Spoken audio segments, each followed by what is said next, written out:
విధంగా వివిధ జిల్లాల నుంచి వచ్చినటువంటి మా ఆర్ఎంపీ పిఎంపీ తమ్ముళ్లకు మీడియా మిత్రులకు అందరికీ పేరు పేరున నమస్కారం. ఈరోజు రాష్ట్రంలో ఏ వర్గాన్ని కదిలించినా కళ్ళల్లో కన్నీళ్లే కనబడతా ఉన్నాయి. ఆనాడు కాంగ్రెస్ పార్టీ ఎన్నికల ముందు అనేకమైన హామీలు ఇచ్చింది. ప్రజలు హామీలు నమ్మడం లేదని బాండ్ పేపర్ల మీద రాసిచ్చి కాళ్ళల్లో చేతులల్లో పట్టుకున్నారు. అట్లా కూడా నమ్మటట్లేరని రాహుల్ గాంధీని హైదరాబాద్ తీసుకొచ్చి ఈ గ్యారంటీలు అమలు చేసే బాధ్యత నాదే అని చెప్పి మాటిప్పించారు. రాహుల్ గాంధీని కూడా నమ్ముతారో నమ్మరో అని సోనియా గాంధీతో ఉత్తరం రాపించారు. నేను మీ తల్లిగా ఉత్తరం రాస్తున్నా, మేమిచ్చిన గ్యారంటీలన్నీ అమలు చేసే బాధ్యత నాది అని ఆ తల్లిగారు ఉత్తరం రాసిండ్రు. ఇప్పుడు ఆ తల్లిగారు మాట్లాడతలేరు. రాహుల్ గాంధీ అయితే రేవంత్ రెడ్డికి అపాయింట్మెంట్ ఇస్తలేడు. 11 సార్లు పోయి ఢిల్లీకిన అక్టోబర్కి వెళ్ళి ఇప్పటిదాకా 11 సార్లు ఢిల్లీకి పోతే రేవంత్ రెడ్డికి అపాయింట్మెంట్ దొరకలేదు. దర్వాజా బంద్ అయిపోయిందాడ. ఈయన సంగతులన్నీ అర్థమైనాయి ఢిల్లీలో. ఈయన అపాయింట్మెంట్ దొరకక పోతుండు వస్తుండు. అంతకు మించి ఢిల్లీలో మాత్రం రాహుల్ గాంధీ అపాయింట్మెంట్ దొరకలేదు. విలేకరులు అడిగిరట, అరే ఏమైంది అని అపాయింట్మెంట్ దొరకలేదు, నీ పచారా కమ్మైంది అని అడిగిరట ఢిల్లీలో. అడిగితే ముఖ్యమంత్రి ఆయన ఫోన్ తీసి చూపిస్తున్నట్టే, చూడు బైగో నాతో మాట్లాడి అంటున్నట. అంటే నువ్వు ఫోన్ తీసి చూయించుకున్నావంటేనే నీ ఇజ్జత్ పోయినట్టే లెక్క, నీ పచారా లేనట్టే లెక్క. ఇప్పటికైనా నేను కోరుతా ఉన్నా, రాహుల్ గాంధీ గారు సోనియా గాంధీ గారు స్పందించి మా ఆర్ఎంపీ పిఎంపీలకైనా ఈ రాష్ట్ర ప్రజలకు ఇచ్చిన అన్ని హామీలు అమలు చేయించాలని చెప్పి నేను ఈరోజు డిమాండ్ చేస్తా ఉన్నా. ముఖ్యంగా మీకు తెలుసు, బీఆర్ఎస్ ప్రభుత్వం ఉన్నప్పుడు ఆర్ఎంపీ పిఎంపీల మీద అక్రమ కేసులు లేవు, పోలీస్ కేసులు లేవు, దాడులు లేవు, మిమ్మల్ని అన్యాయంగా జైళ్లలో పెట్టిన పరిస్థితి లేదు. కానీ కాంగ్రెస్ వచ్చినాక నిద్ర పట్టలేదు.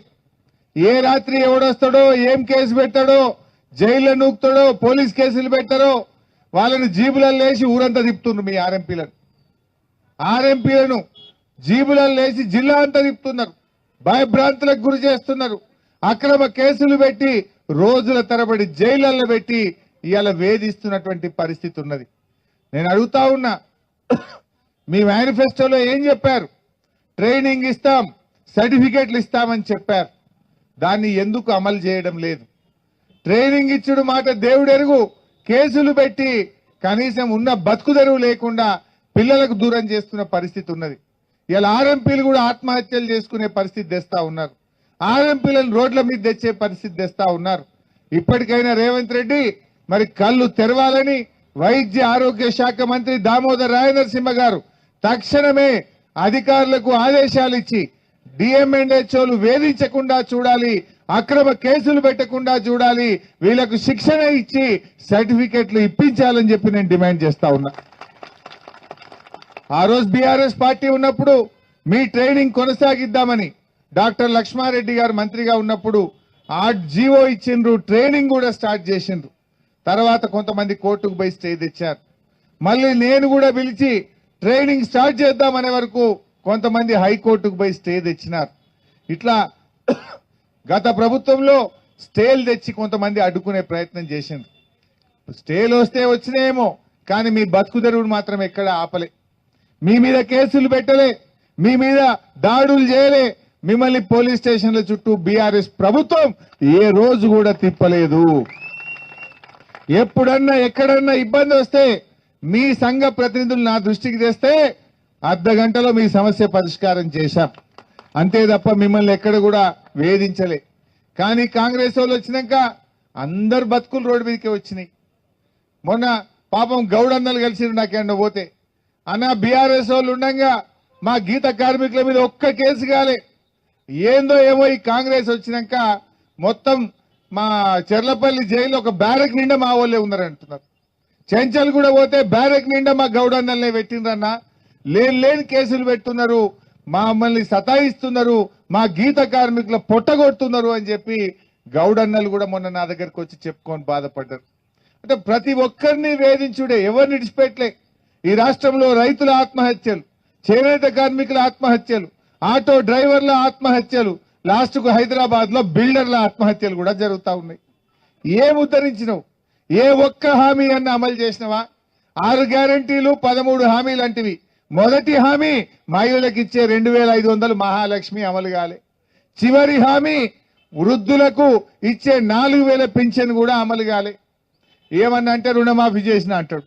అది అడికెళ్ళి చేసినావు నువ్వు? పోనీ అయిందా? ఏ ఊరికి పోదాం రేవంత్ రెడ్డి? నేను ఏ ఊరికన్నా ఈ రాష్ట్రంలో పోదాం, మొత్తం మంది రైతులకు రుణం మీ దాంట్లో అయినా అదే అందరికీ సగం మంది ఉంటారు ఇట్లా కానోళ్ళు. ఏడవైనా కాలే. దాని సూత్రం కూడా మీకు కూడా అర్థం కావాలి. రుణమాఫీ చేసినా నేను 21,000 ఇచ్చిన అంటాడు. ఇయ్యాల్సింది 45, ఇస్తానన్నది 31, ఇచ్చినా అని చెప్తున్నది 21, కానీ ఇచ్చింది 15. ఏ ఊర్లో రాలే. ఇదంతా మోసం. ఆ 15-16 ఆయన ఏం చేసిండు తెలుసా మీకు? వానకాలం రైతు బంధు ఎగబెట్టిండు. వానకాలం రైతు బంధులో 8,000 కోట్ల రూపాయలు రైతులకు కేసీఆర్ ఇస్తుండే. వానకాలం ఇచ్చు, యాసంగిచ్చు. వానకాలం రైతు బంధు ఎగ్గొట్టి ఆ 8,000 తెచ్చిండు, రుణమాఫీకి ఇచ్చిండు. రెండవది ముసలోళ్ళకి 2,000 పింఛన్ ఇస్తే నెలకు 1,000 కోట్లు అవుతాయి. ఈయన 4,000 ఇస్తా అన్నాడు. 4,000 ఇయ్యగానే 2 నెలల పింఛన్ ఎగ్గొట్టిండు. అంటే అవి 2,000. ఆ 2,000 ఇటు మళ్ళీ ఇచ్చిండు. వృద్ధుల పింఛన్ 2,000 ఎగ్గొట్టిండు, రుణమాఫీకి కలిపిండు. వానకాలం రైతు బంధు ఎగ్గొట్టిండు, 8,000 ఇటు కలిపిండు. కేసీఆర్ ఉండగా బతుకమ్మ చీరలు, రంజాన్ చీరలు, క్రిస్టమస్ చీరలు వచ్చు. అవో 1,000 కోట్లు ఎగబెట్టిండు, దాన్ని ఇటు మలిపిండు. ఇట్లా ఆయన ఇచ్చిందేమి లేదు. కేసీఆర్ కిట్ ఉంటుండే దవాఖాన్లల్లా. ఆడపిల్ల పుడితే 13,000, మగపిల్లవాడు పుడితే 12,000 కిట్ ఇచ్చి అన్నం పెట్టి ఆటో కిరాయి లేకుండా తల్లిని పిల్లని ఇంటికాడ దించొచ్చు కేసీఆర్. దాన్ని ఎగబెట్టిండు, దాని 2,000 కోట్లు రుణమాఫీకి మలిపిండు. కేసీఆర్ కిట్ ఎగ్గొట్టిండు, 2 నెలల ముసలోళ్ళ పింఛన్ ఎగ్గొట్టిండు, బతుకమ్మ చీరలు ఎగ్గొట్టిండు, వానకాలం రైతు బంధు ఎగ్గొట్టిండు, పిల్లల ఫీజు రియంబర్స్మెంట్. కేసీఆర్ ఉండగా మా ఎస్సీ, ఎస్టీ, బీసీ పిల్లలు చదువుకోవడానికి ఏడాదికి 2,500 కోట్లు పిల్లల చదువులకు కాలేజీల ఫీజులు కడుతుండే.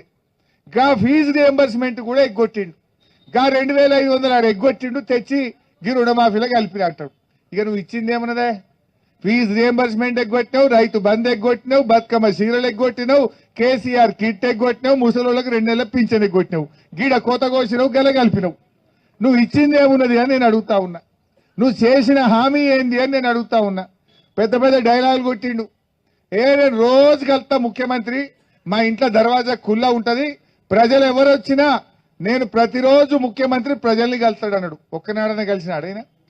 15 నెలల రేవంత్ రెడ్డి వచ్చి ఇప్పుడు మా ఆర్ఎంపీలు పోయి దరఖాస్తు ఇస్తామంటే కలుతాడా? దగ్గర కూడా రానియరు, మొత్తం పోలీసు వాళ్ళని పెట్టుకున్నాడు. కొడంగల్ వాళ్ళని కూడా రానిస్తలేడా? కొడంగల్ వాళ్ళు పోతే కూడా దగ్గర రానిస్తలేడు. ఓట్లు వేయించుకున్నాడు. ఓడదాటదాకా ఓడమల్లప్ప, ఓడదాటాక బోడమల్లప్ప అయిపోయింది రేవంత్ రెడ్డి కథ. కానీ మీరు తక్కువలా, మీ చేతిలో లేదా? ఇప్పుడు ఈ నెలలో జెడ్పీటీసీ ఏదో ఎంపీటీసీ ఎలక్షన్ పెట్టారట. మీ సత్తా ఏందో చూపింది, సురుకు పెట్టండి కాంగ్రెస్ పార్టీకి. రేవంత్ రెడ్డి కళ్ళు తెరిపియాలి మీరు. బిడ్డ రేవంత్ రెడ్డి గౌడ అన్నల్ని తిప్పలు పెడతావు, ఆటో అన్నల్ని తిప్పలు పెడతావు, రైతు అన్నల్ని తిప్పలు పెడతావు, చేనేత కార్మికుల్ని తిప్పలు పెడతావు, మా ఆర్ఎంపీ పిఎంపీలను తిప్పలు పెడతావు. ఆర్ఎంపీల తెరువు వచ్చినోడు ఎవడు కూడా పోగు పోయలేదు, పోయాడు కూడా. దయచేసి మీరు కూడా కలిసి ఉండాలి. నాదొక చిన్న సూచన. జర మీ దాంట్లో విడిపోయి కూడా నా సంటోళ్ళు వైద్య ఆరోగ్య శాఖ మంత్రి ఉండి సాయం చేయబోతే మీరే కోర్టుకు పోయి స్టే తెచ్చే వరకు నేను పని చేయలేకపోయినా. జర మీరు కూడా కలిసి ఉండుండ్రి. కలిసి ఉంటేనే బలం ఉంటుంది. రేపు కూడా మీరు కూడా అన్ని చోట్ల కూడా దయచేసి కాంగ్రెస్ పార్టీకి బుద్ధి చెప్పేటట్టుగా మీరందరూ కూడా కంకణం కట్టండి. రేవంత్ రెడ్డి కళ్ళు తెరవాలంటే ఆయన గాలి ఉన్నాడు. ఇప్పుడు అంత భూమి మీద లేడు, గాలిని తిరుగుతుండు. ఆయన గాలి మోటార్లు తిరుగుతుండు, విమానాలలో తిరుగుతుండు, భూమి మీద కనబడతలేడు ఆయనకు. ఆయన భూమి మీద తేవాలంటే ప్రజాస్వామ్యంలో ఓటే బలమైనటువంటిది. మీరందరూ కూడా ఒక్కటై రేపు ఎంపీటీసీ జెడ్పీటీసీ ఎన్నికల్లో కాంగ్రెస్ గుణపాఠం చెప్పండి. అప్పుడు ఆయన్నే పిలిచి రాండ్రిపై జర ఆర్ఎంపీలు రాండ్రిపై మీ పని చేస్తా అంటాడు. సో ఆ పని మీరు చేయండి. రేపు అసెంబ్లీ పెడతారు, మార్చిలో బడ్జెట్ సమావేశాలు ఉంటాయి. తప్పకుండా బడ్జెట్ సమావేశాల్లో మీ ఆర్ఎంపీ పిఎంపీలకు కాంగ్రెస్ మేనిఫెస్టోలో ఇచ్చిన హామీ గురించి నేను వాళ్ళను ప్రశ్నిస్తా, నిలదీస్తా, మీ తరఫున పోరాడతా. ఇప్పటికే అరెస్ట్ చేసిన ఆర్ఎంపీ పిఎంపీలను పెట్టిన అక్రమ కేసులన్నీ ఎత్తివేయాలని, అరెస్ట్ చేసిన వారిని విడుదల చేయాలని చెప్పి కూడా బీఆర్ఎస్ పార్టీ పక్షాన డిమాండ్ చేస్తా ఉన్నాం. మీరు ధైర్యంగా ఉండండి, మీరేం భయపడాల్సిన అవసరం లేదు. ఏ జిల్లాలో ఎక్కడ ఇబ్బంది వచ్చినా మా దృష్టికి తెండి, మా బీఆర్ఎస్ పార్టీ వచ్చి మీకు రక్షణ కవచం లాగా నిలబడుతుంది, మిమ్మల్ని కాపాడుకుంటుంది. మిమ్మల్ని మీరు అడుగుతున్నది కూడా ఏముంది, ఏమైనా డాక్టర్ కావాలంటుర్రా మీరు? ఇంత ట్రైనింగ్ ఇస్తే, మాకు సర్టిఫికేట్ ఇస్తే ఇంత ఫస్ట్ ఎయిడ్ చేసుకొని బతుకుతాము అంటున్నారు. ఫస్ట్ ఎయిడ్ చేసుకొని బతుకుతాం. ఇన్నేళ్ళకెళ్ళి తాతలు తండ్రులకెళ్ళి చేసినాం. మాకింత ట్రైనింగ్ ఇయ్యండ్రి, ఇంత సర్టిఫికేట్ ఇయ్యండ్రి. ఇది మీ ఎలక్షన్ల మేనిఫెస్టోలో చెప్పిందే. వెనకట రాజశేఖర రెడ్డి చెప్పిండు, నడిమిట్ల కిరణ్ కుమార్ రెడ్డి చెప్పిండు, ఇప్పుడు రేవంత్ రెడ్డి చెప్పిండు. గా చెప్పిన పని చేయమంటున్నాం. ఏమన్నా మనం ఏమన్నా అలా ఆస్తులు అడుగుతున్నామా రేవంత్ రెడ్డిది? ఆయన ఆస్తి గిట్ట రాసిమంటున్నామా? ఓట్లప్పుడు రేవంత్ రెడ్డి ఏదైతే ఉపన్యాసాలు చెప్పిండో, మేనిఫెస్టోలో ఏ మాట అయితే రాసిండో గది ఇవ్వయా రేవంత్ రెడ్డి అంటున్నాం. గంతకు మించి ఏమైనా అడుగుతున్నామా? అది ఇచ్చుడు మాట దేవుడు ఎరగని ఉల్టా కేసులు పెట్టి జైలు ఎత్తుండు. ఏ జిల్లాలో పోయినా కేసులే అవుతున్నాయి. నా దగ్గర కూడా తొగుటోళ్ళు వచ్చిండ్రు, మిర్దొడ్డోళ్ళు వచ్చిండ్రు, నా దగ్గరికి సిద్దిపేట వాళ్ళు వచ్చిండ్రు, మెదకోళ్ళు వచ్చిండ్రు, మన సంగారెడ్డి పోతే కూడా కలిసిండ్రు, నల్గొండ పోతే కలిసిండ్రు, వికారాబాద్ పోతే కలిసిండ్రు. ఏడబోయినా పాపం వచ్చి బాధపడుతూ అన్నా బాగా తిప్పలు పెడుతుండ్రు, మీరు ఉండంగా ఇట్లా లేకుండే ఈ కాంగ్రెస్ వాళ్ళు వచ్చినాక నిద్ర పట్టకుండా అయిందని చెప్పి బాధపడుతున్న పరిస్థితి ఉన్నది. సో మీరు కూడా ధైర్యంగా ఉండండి. దేనికైనా పోరాటమే శరణ్యం. పోరాడితే పోయేదేమి లేదు, బానిస సంఖ్యలు తప్ప అన్నట్టు ఐక్యంగా పోరాడండి, తప్పకుండా మీ సమస్య పరిష్కారం అవుతుంది. అయిపోయింది నా పని. ఏమంటారు పబ్లిక్ ఈ మధ్య చూస్తలేరా? కాంగ్రెస్ ఎమ్మెల్యేలే చెప్తున్నారు ఇది 30% గవర్నమెంట్ అని. ఓ కాంగ్రెస్ ఎమ్మెల్యే చెప్తలేడా? ఏదో భూమి కావాలి పంచాయతీ చేయమని పోతేనట 30% అడిగిండట ఒక మంత్రి. ఇక బిల్లు కావాలంటే 10% గవర్నమెంట్. పాపం మా కానిస్టేబుల్ ఉన్నారు, ఇక్కడ చాలా మంది డ్యూటీ చేస్తున్నారు. నేను ఉండగా వాళ్ళ సరెండర్ లీవ్ బరాబర్ 15 రోజులు ఇచ్చిన. కాంగ్రెస్ వచ్చింది, సరెండర్ లీవ్ ఇప్పుడు 7 రోజులకు తగ్గించారు. వాళ్ళ పిఎఫ్ పడతలేదు, వాళ్ళ ఆరోగ్య భద్రత కార్డు పనిచేస్తలేదు పోలీసు వాళ్ళది. పోలీసు వాళ్ళకు వాళ్ళ జీతాలు సరిగ్గా టైంకు పడతలేవు.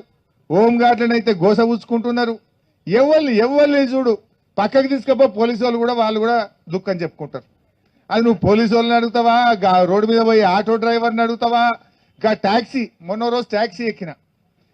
నువ్వు మాట్లాడితే అన్న సిద్దిపేటలో మా అడ్డ మీద ట్యాక్సీ అడ్డ మీద కలిసిన. వాళ్ళు అంటారు ఏమిరా తమ్మి అంటే, అన్న అప్పుడు మీరు ఉండగా మంచిగుండనే నెలకు 16-17 గిరాకీలు దొరుకు, ఈ కాంగ్రెస్ వచ్చినాక 3-4 గిరాకీలు దొరుకుతలేవే, ఈ ఇన్స్టాల్మెంట్ వెళ్తలేదు, ఇంటికాడ కిరాయి వెళ్తలేదు, పిల్లల ఫీజు కట్టలేకపోతున్నా అన్నాడు. నిన్నోగా ఆయన పెళ్లి కార్డు తీసుకొని వచ్చిండు. వస్తే కార్డు తీసుకున్నాక ఎట్లా నడుస్తుంది తమ్మి, ఆయన ఫోటోగ్రాఫర్, ఆయన వీడియోగ్రాఫర్ ఫోటోగ్రాఫర్ దుకాణం ఉంది. ఏమైనా తమ్మి నీ దుకాణం ఎట్లా నడుస్తుంది, నీ వ్యాపారం ఎట్లుంది అన్న. ఏమో అన్న ఈ కాంగ్రెస్ వచ్చినాక అత్త నడతలేదు, ఆగమైపోయినాం. వెనకటి ఎవరైనా పెళ్లి ఉంటే 6 కెమెరాలు పెట్టమందరు, ఇప్పుడు 2 చాలంటురట. ఎందుకురా తమ్మి అంటే 6 పెడితే నాకు 40-50 వేలు మిగులన్నా, ఈ 2 కెమెరాలు పెడితే 10,000 కూడా వెళ్తలేవు, ఏం చేయాలన్నా గిరాక్ కమ్మైపోయింది కాంగ్రెస్ వచ్చినాక అంటారు. ఎవరు ఆటో వాళ్ళని అడిగితే మాకు బండి నడతలేదన్నా, మా ఇన్స్టాల్మెంట్ వాడు అంటున్నారు. ఎవరిని కదిలి పాపం దుఃఖమే ఉన్నది తప్ప బాగుపడ్డోళ్ళు లేరు. ఉద్యోగస్తులకు 4 డిఎల్ పెండింగ్ లో ఉన్నాయి. రిటైర్డ్ అయిన ఉద్యోగులకు పెన్షన్ బెనిఫిట్లు కూడా రానటువంటి పరిస్థితి ఉన్నది. ఏ వర్గాన్ని చూసినా కూడా అన్ని వర్గాల ఉసురు పోసుకుంటా ఉన్నారు. సో తప్పకుండా ప్రజలు కూడా అర్థం చేసుకున్నారు. కాంగ్రెస్ అంతా కూడా మాటల గారడి, అంకెల గారడి, మాయ చేసింది, మోసం చేసింది అనేటువంటి విషయాన్ని ఇప్పుడిప్పుడే ప్రజలు కూడా గమనిస్తా ఉన్నారు, అర్థం చేసుకుంటా ఉన్నారు. నాకు తెలిసి ఇప్పుడు జెడ్పీటీసీ ఎంపీటీసీ ఎన్నికల్లో ప్రజలు ఎదురు చూస్తున్నారు ఎప్పుడు బుద్ధి చెప్పుదామని. మొన్ననే కొట్టిర్రు. ఈయన రేవంత్ రెడ్డి పోయి మహారాష్ట్రలో ప్రచారం చేసిండు. ఏమని? ఏమేమి తెలంగాణలో అన్ని గ్యారంటీలు అమలు చేసినాం, మహారాష్ట్రలో కూడా ఓట్లయింది, మీడ కూడా చేస్తామన్నారు. వాళ్ళకి తెలియదా మహారాష్ట్ర వాళ్ళకు? నువ్వు ఇక్కడ మహాలక్ష్మి ఎగబెట్టినావు, 4,000 పింఛన్ ఎగబెట్టినావు, రైతు బంధు ఎగబెట్టినావు, అన్ని అర్థమైనవి. రేవంత్ రెడ్డి పోయి చెప్తే ఆయన పడే ఓట్లు పడలేదు. మహారాష్ట్రలో పొల్లు ఒడగొట్టిరు కాంగ్రెస్ ను. మొన్న ఢిల్లీకి పోయిండు. ఢిల్లీకి పోయి ఇక చెప్పిండు ఏ తెలంగాణలో అన్ని చేసినా మమ్మల్ని గెలిపిరి, ఢిల్లీలో కూడా అన్ని చేస్తా అన్నాడు. ఇక ఢిల్లీలో ఓడగొట్టిరు కదా అంటే ఉత్తగా ఓడగొట్టుడు కాదు, 80 సీట్లలో 77 సీట్లలో డిపాజిట్ వీకింది. 77 సీట్లలో డిపాజిటే వీకింది. ఇక ఒక్క సీటు గెలవలే. అంటే నీ పటారు ఏ పాటిది? నువ్వు ఇంట గెలిచి రచ్చగెలు. ఈడ మా ఆర్ఎంపీలకు ఇచ్చిన మాట నిలబెట్టుకో, మా అవ్వ తాతలకు ఇచ్చిన మాట నిలబెట్టుకో, రుణమాఫీ పూర్తి చేయి. ఇక్కడ నువ్వు ప్రజలకు ఇచ్చిన పని చేయి. నువ్వు ఫస్ట్ ఇది చేత కాదు కానీ నేను హర్యానాలో ప్రచారం చేస్తా, నిన్న కేరళ పోయింది, ఇంకా ఆడవై కూడా నడుపుతా ఉన్నాడు, నేను ఇది చేసినా అది చేసినా అని.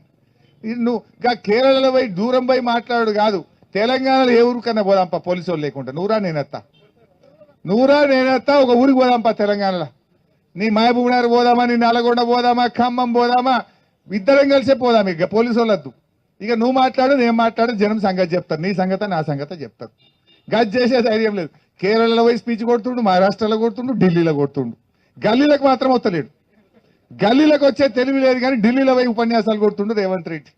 కానీ ఇవన్నీ కూడా మీకు కూడా అర్థమైనవి. మీ ఊళ్ళలో చెప్తలేరా జనం మీకు? మీరు ముసలోళ్ళని అడుగుండు, 2 నెలల పింఛన్ ఎగరగొట్టిండా లేదా అడుగుండు, చెప్పరా మీకు? ఇంకా వడ్ల బోనస్ పైసలు వేయలే, వడ్ల బోనస్ పైసలు ఇంకా 440 కోట్లు 30 కోట్లు వడ్ల బోనస్ పైసలు ఆడనే ఉన్నాయి. కందులు కొనే దిక్కు లేదు, శనగలు కొనే దిక్కు లేదు, తెల్లజొన్నలు వస్తే అవి కూడా కొంటలేడు, సన్ఫ్లవర్ కేంద్రాలే స్టార్ట్ కాలేదు, ఏది చక్కగా లేదు బైసాబ్. అన్ని మాటలు చెప్పిండు. స్పీచ్లు ఉపన్యాసాలు ఎన్నన్నీ చెప్పొచ్చు. కుర్చీలో కూర్చున్నాక నీ రంగు బయటపడుతుంది, నీ వ్యవహారం బయటపడుతుంది. నువ్వు కూర్చున్నాక ఏమైంది? ఏ ఒక్క వర్గం అన్నా నువ్వు ఇచ్చిన మాట నిలబెట్టుకున్నావా? ఎవరికన్నా ఇచ్చిన పని చేసినావా? రుణమాఫీ సంగతి అర్థమైంది కదా. గాడ కోసిండు, గిడ జరాన్ని ఇచ్చినట్టు చేసిండు, అది కూడా పురాగా చేయలే. మననెత్తి కొట్టిండు, మనకే పెట్టినట్టు చేసిండు. అది రైతు బంధు ఎగ్గొట్టి, అవతాతల పెన్షన్ ఎగ్గొట్టి, ఫీజు రియంబర్స్మెంట్ ఎగ్గొట్టి, బతుకమ్మ చీరలు ఎగ్గొట్టి, ఈ పైసలు ఇటు మలిపినట్టు చేసి నేనేందో చేసిన అంటాడు. అంత మనం అమాయకులమా? మనకు తెలియదా? మళ్ళీ ఈ ఉద్దారకానికి ఏం చేసిండు?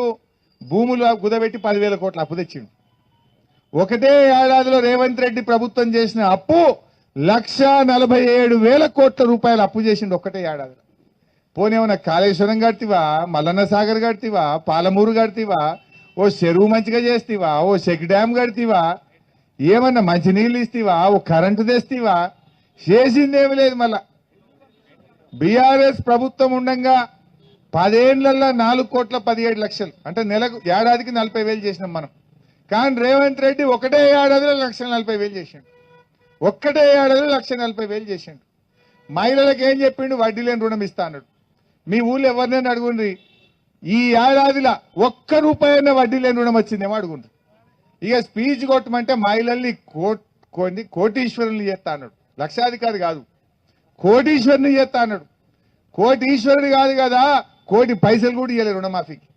అక్క చెల్లెలకు ఒక్క పైసా రుణమాఫీ ఏది వడ్డీ లేని రుణం డబ్బులు ఇవ్వలే. అంటే ఈ రకంగా జరుగుతూ ఉన్నది.